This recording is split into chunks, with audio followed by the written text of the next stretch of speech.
In the previous video, we discussed how the algebraic expressions are formed, and we ended the discussion by briefly discussing on terms. And we said that we will discuss more about this topic in our next tutorial. So here we go.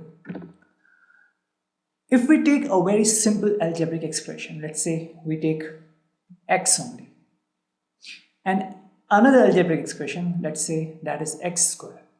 Another one is x cubed. So we have three algebraic expressions. And why they are algebraic expression? Because they contain variables. Okay. So in this first algebraic expression that contains only one variable, that's it, and this is x only. This is actually term of this particular algebraic expression.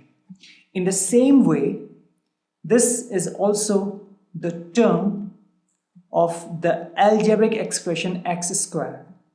And in this case, the algebraic expression is x cubed.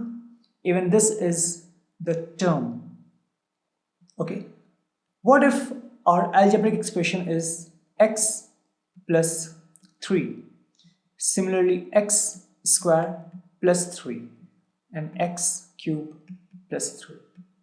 Now, in this case, all these three are algebraic expressions, and for this one, we have two terms.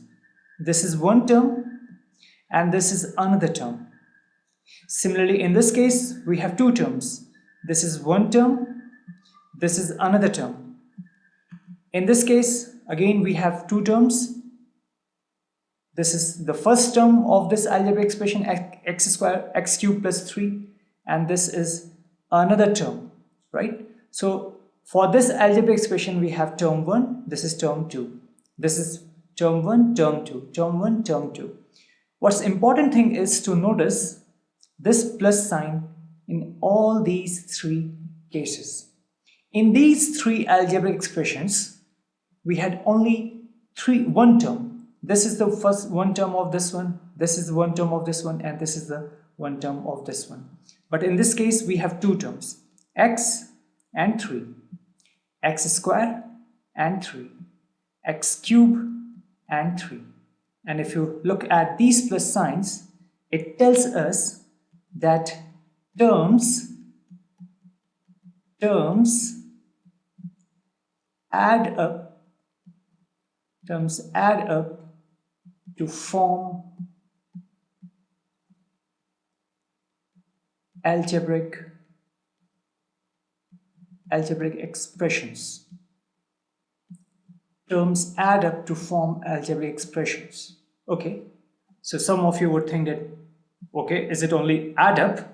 What if our algebraic expression is x minus 3, x squared minus 3, and x cubed minus 3? Then what? Are they not algebraic expressions? Of course, they are algebraic expressions. Then the next question you will ask is, so here you said that terms add up to form algebraic expressions. What if we have, but here we have the minus symbol or minus sign. Okay, let's write this as x plus within bracket minus 3. This one as x squared plus within bracket minus 3. And this one as x cubed plus within bracket minus 3. We know that if within the bracket we have minus sign and outside the bracket we have plus sign, the plus minus becomes minus only. Same thing here, plus minus becomes minus, plus minus becomes minus. So think of this algebraic expression as x plus minus 3. Therefore, this will be one term and this will be another term.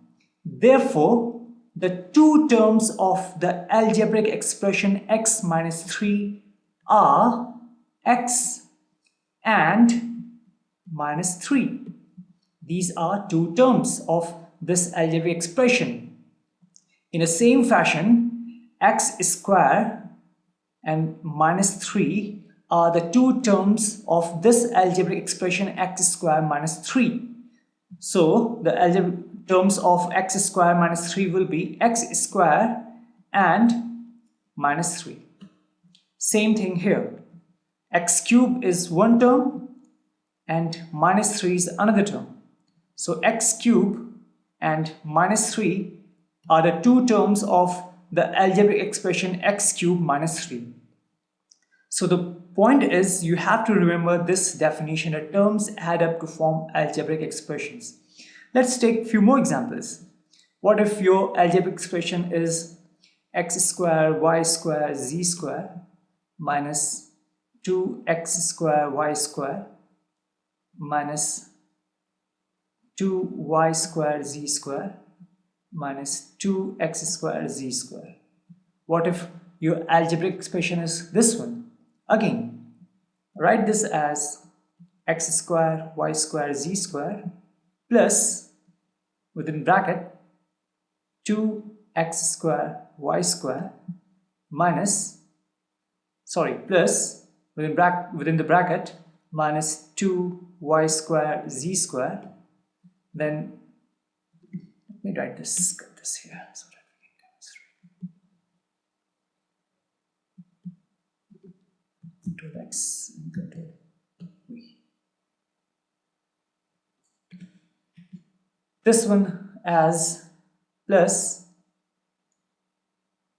minus 2x square z square. Okay, so what are the terms of this algebraic expression? This one. So the terms are, this is term 1, this is term 2, this is term 3, and this is term 4, right? So your focus should always be on the plus sign, and wherever you see minus sign in an algebraic expression, quickly think of it as plus outside the bracket and minus within the bracket, right? So this is term 1, term 2, term 3, and term 4. Let's take a few more examples. Let's say we have x square minus y square minus xyz plus 3y minus 4. In this one, this is x square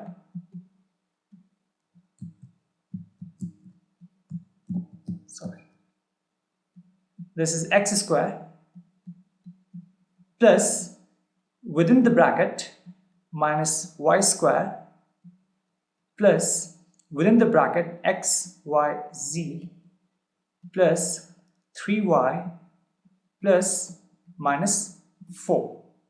Okay, so this is term 1, this is term 2, this is term 3, this is term 4, and this is term 5. Now, if you look at this term number 5, this term, this is actually a constant. This is actually a constant term. Why it is a constant term? Because this term only contains one numerical value, and that is minus 4. This term is what? Minus 4. And why this is constant? Constant means that it will not change whatsoever. Come what may, it will not change. So the value minus 4 is going to remain the value minus 4. Doesn't matter how much or by what number these values, that is x, y, and z, change, right? Because you know that if we put x equal to 1, then we'll get one value of this expression. But if we put x equal to 2 and y is equal to 1 and y is equal to 2, that's why they are variables. Variables means that their value can differ, and if when their value differ, the value of whole algebraic expression will differ. So this term is x square. Its value is completely dependent on x. If I take 1, then the term 1's value is 1. But if I take 2, the term's 1 value is 2 times 2, that is 4. Right? That's why this is constant. Its value is not going to change because it doesn't contain any variable. Right? So this was all about terms. In the next video, we'll discuss about coefficient, and in another video tutorial, we'll discuss about the factors. So thanks for watching and see you in the next video tutorial.